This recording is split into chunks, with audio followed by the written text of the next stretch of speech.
Podcast BRIN, podcast riset dan inovasi, eksplorasi sains tanpa batas.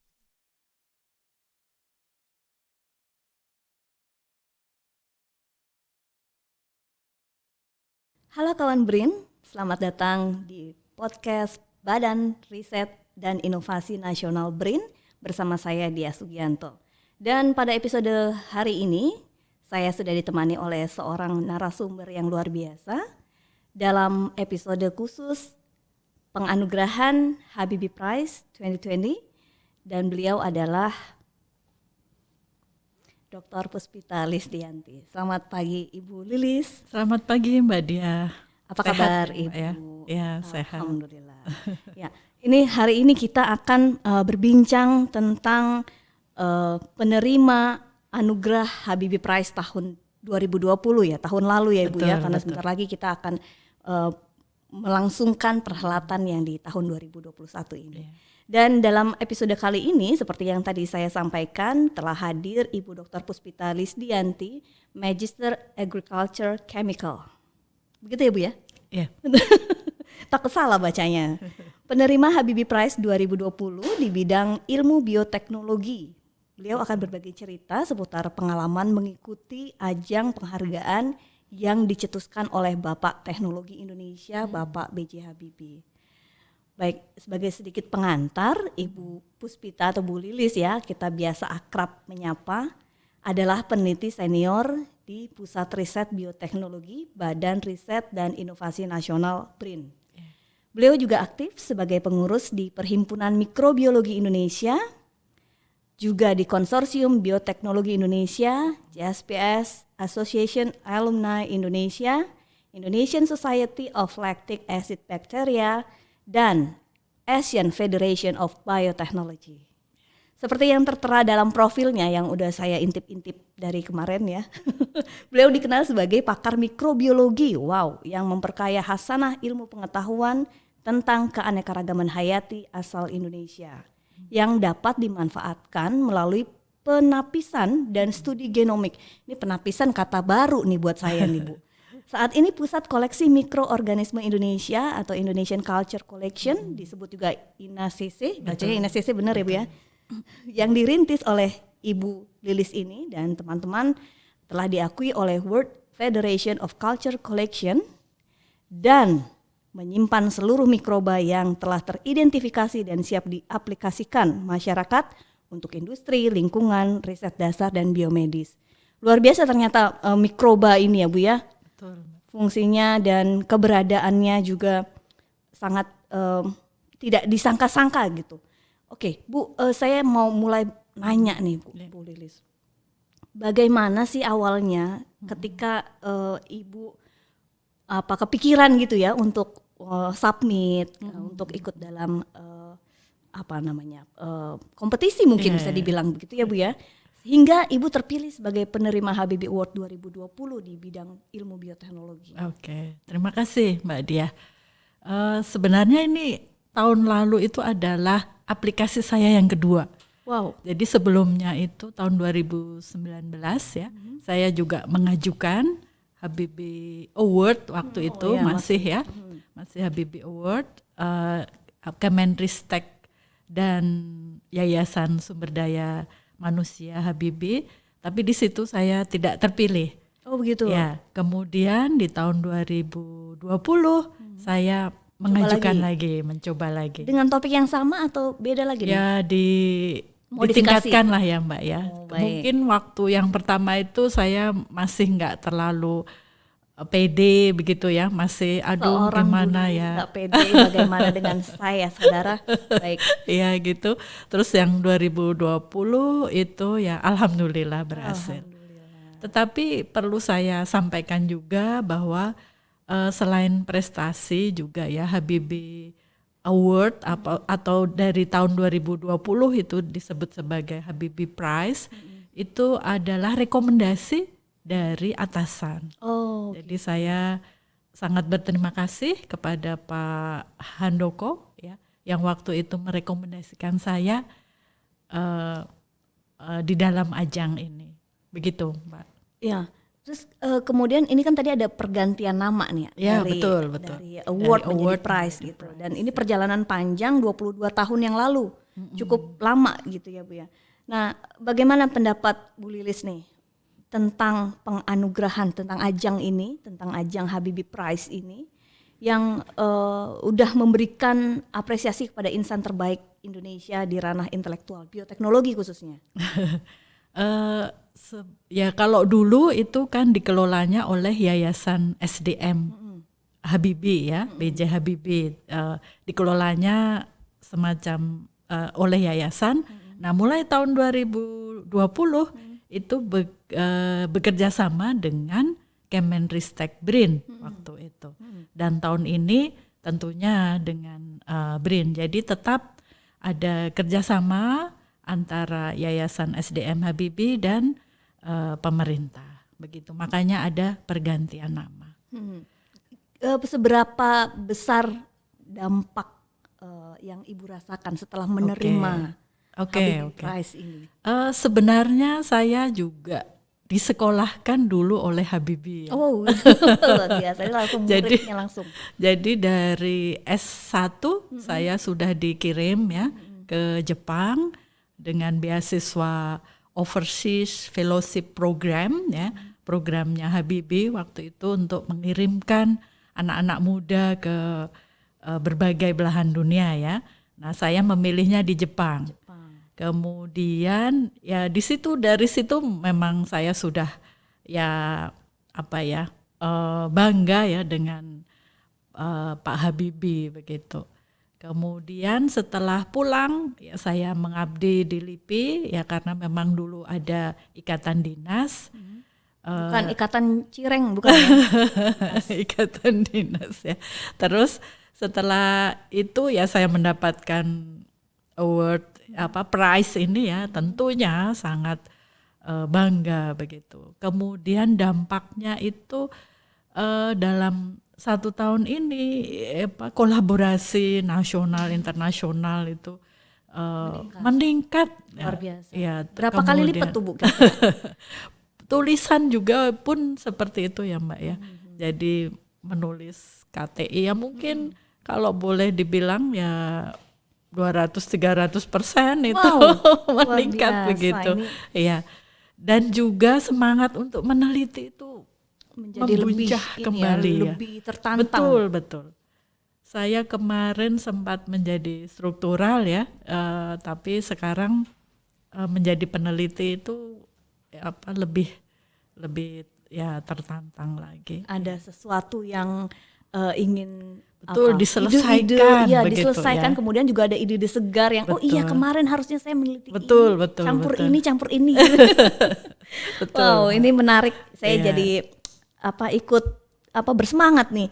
Nah, Bu, kalau kita lihat perkembangan riset mikroorganisme di Indonesia saat ini, kalau tadi kan sudah disebutkan ada sejumlah mikroba yang teridentifikasi, kemudian juga siap diaplikasikan. Itu mungkin seperti apa sih Bu perkembangannya ini, penelitian dan pengembangan di mikrobiologi? Sebenarnya kalau dibandingkan ya dengan flora fauna, mikroba ini tuh tertinggal jauh ya. Kita baru bisa mengidentifikasi dengan benar itu setelah tahun 1980. Wow. Ya, jadi memang sangat ketinggalan. Kalau flora fauna itu zamannya ada kebun raya itu kan sudah banyak visitor asing ya yang ke kebun raya Bogor. Nah, mikroba itu memang tinggalan jauh. Kita harus menggunakan teknik-teknik biologi molekuler.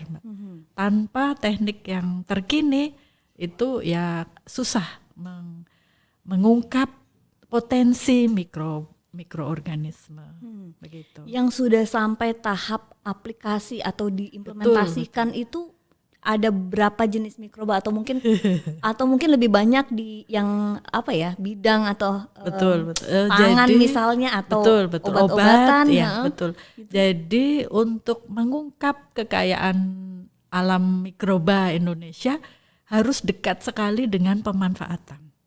Tanpa ada pemanfaatan itu ya ya meaningless lah ya Mbak ya. Nggak sampai ke hilir gitu ya Bu Betul, ya? harus sampai ke hilir. Jadi kalau dari riset saya mengungkap mikroba itu potensinya untuk menghasilkan antibiotik ya. Tadi kan disebutkan penapisan atau screening, itu artinya adalah screening. Kan dari ribuan mikroba itu harus dicari potensinya itu seperti apa. Nyari satu-satu Bu dari ribuan itu? Ya sekali mencari itu kadang 100 begitu Mbak. Oh, sekali Minimal jalan ya. tuh ya. Sekali jalan tuh 100 dapatnya 1. Itu kalau beruntung. Kalau beruntung. Tapi kadang juga saya mencari 500 baru dapat 1. Ketika mencari dan belum beruntung itu ada mungkin ada notification, maaf Anda belum beruntung. Iya betul Pak.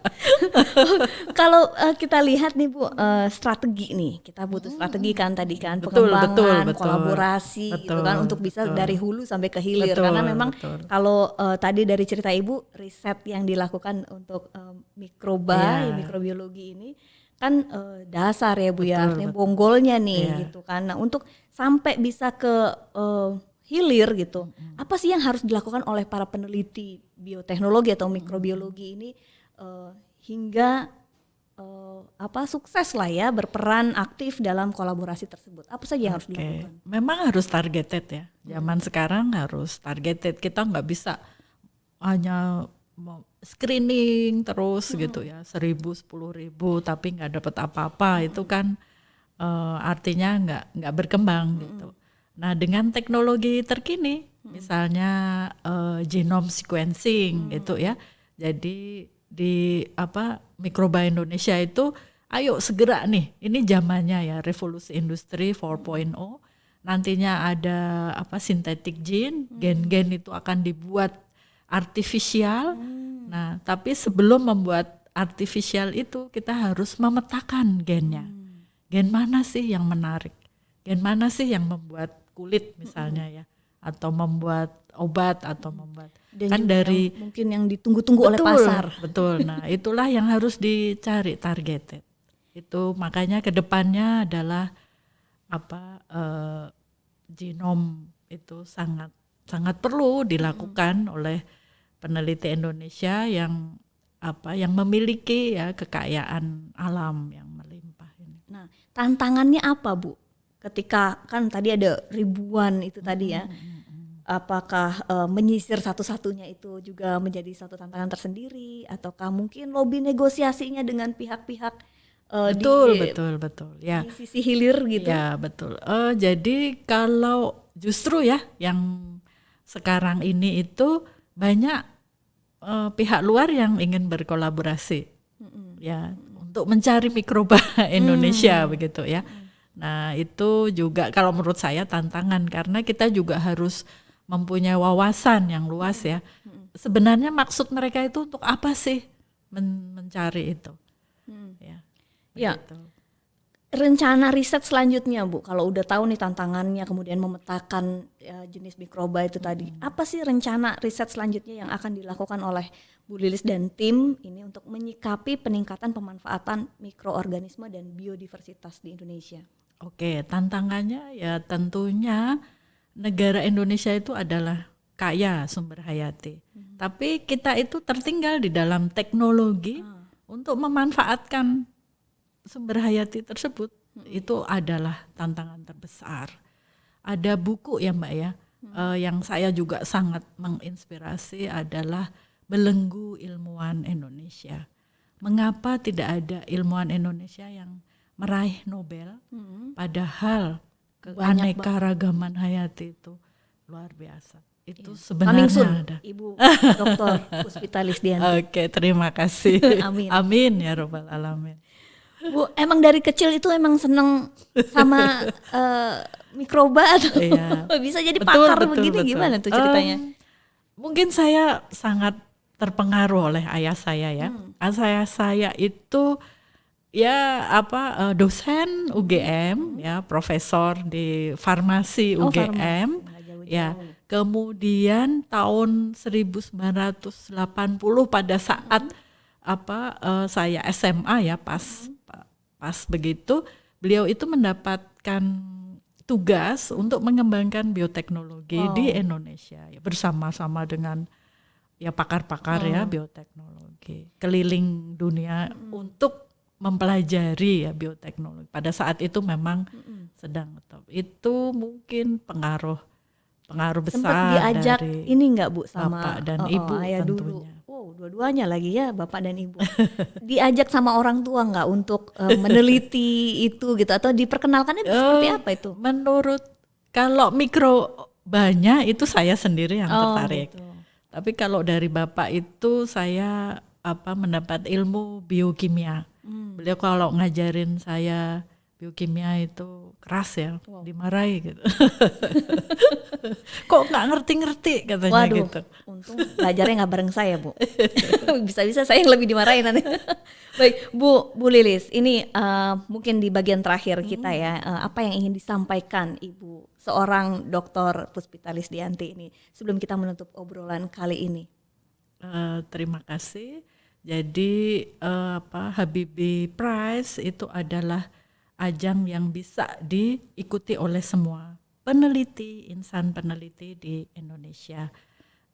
Mari tingkatkan prestasi ya. Mungkin banyak menulis, banyak berkolaborasi, banyak meneliti keanekaragaman hayati mungkin ya, itu salah satunya salah satunya cara untuk meningkatkan kapasitas penelitian di Indonesia. Khususnya bidang bioteknologi. Bidang bioteknologi dan juga sekarang multidisiplin sih Mbak. Jadi biotek sendiri juga harus belajar bioinformatika. Itu juga sangat penting ya. Tadi juga kalau sudah gen sintetik ya kita harus belajar artificial intelligence. Ya, tuntutan zaman, perkembangan zaman. Baik, terima kasih Ibu Lilis, Ibu Dr. Puspita Lisdianti. Demikian akhir dari obrolan dengan Dr. Puspita Lisdianti, Magister Agriculture Chemical, penerima Habibie Prize 2020, bidang ilmu bioteknologi. Dan semoga diskusi ini dapat bermanfaat dan sampai jumpa pada episode selanjutnya. Salam eksplorasi sains tanpa batas.